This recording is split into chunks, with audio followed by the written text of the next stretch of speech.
we're opening up this incredible country, because we have to do that. I'd love to have it open by Easter. Okay, I would love to have it open by Easter. I will tell you that right now. Over the last several days, there's been kind of a seesaw back and forth over what to do and how to combat coronavirus.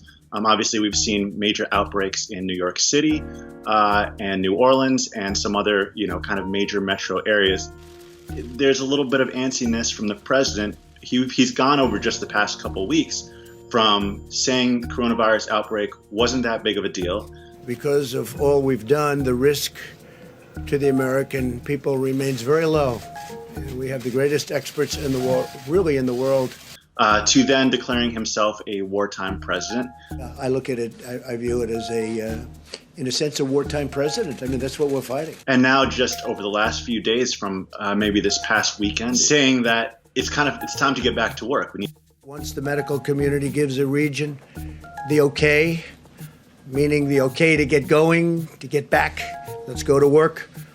Our country wasn't built to be shut down. The president is hearing from his economic advisors, from CEOs, from executives who are eager to kind of get the economy back to work and are worried about kind of a global depression. Chief among those is his son-in-law, Jared Kushner, who has kind of taken over a lot of the response, a lot of coordinating the response. In addition to that, the president is hearing from Larry Kudlow, who's one of the top economic advisors. $6 trillion, $2 trillion direct assistance, roughly $4 trillion in Federal Reserve lending power. And then there's just a suite of outside advisors, for lack of a better word. One of the phrases that Trump has used over and over is that he doesn't want, quote, the cure to be worse than the disease. We cannot let the cure be worse than the problem itself. We're not going to let the cure be worse than the problem. That's the global damage done to the economy. So I would love to have the country opened up and just raring to go by Easter.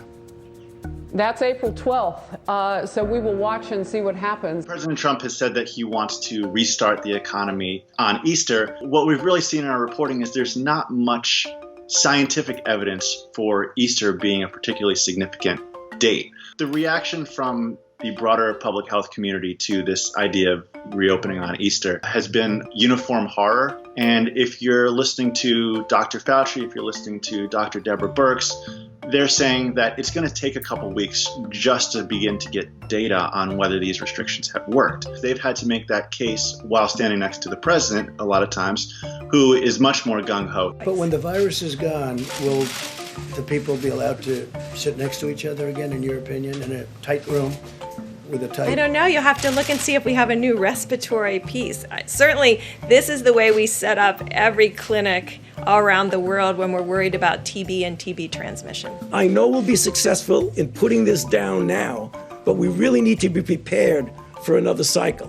One interesting and kind of peculiar thing about this debate is that the normal defenders of the president in Congress have not been with him on this. One example is Lindsey Graham. Another kind of prominent Trump ally is Liz Cheney. You're not seeing a lot of high-profile voices just out in front there from Congress, mainly because if you talk to states, if you talk to governors, there's very few people who are with him on this as well. You picked the 26,000 people who are going to die because you only sent 400 ventilators.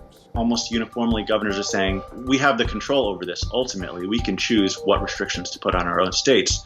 There's a lot of debate over what the worst case and best case scenarios are at this time, and that's mainly because we don't know a lot of really key basic questions, such as if you get coronavirus and you recover from it, are you now immune? Can you now not get it again? Secondly, we're still not exactly sure how fast and this transmits. So how long can the virus exist on surfaces? Those kinds of questions are the ones we haven't answered yet. And until you do that, you can't really put a ceiling on how bad this could get or how all right this could be. So for people at home who are wondering, how long are we going to have to live like this? What advice would you give them? Well, it depends. We do want to flatten the curve. We want to see that curve start heading down in the other direction at a minimum. What scientists do know is that distance is really the key here. If you keep people apart, there's no way that they can transmit the disease to one another. So if you keep these stringent guidelines on and people largely follow them, public health experts hope that there will be a gradual flattening of the curve over the next month and a half.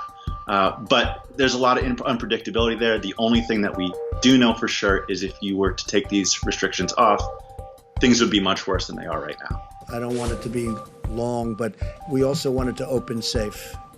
Otherwise, what did we do? So could it be months? I hope not. I hope it's going to be sooner. I hope it disappears faster than that.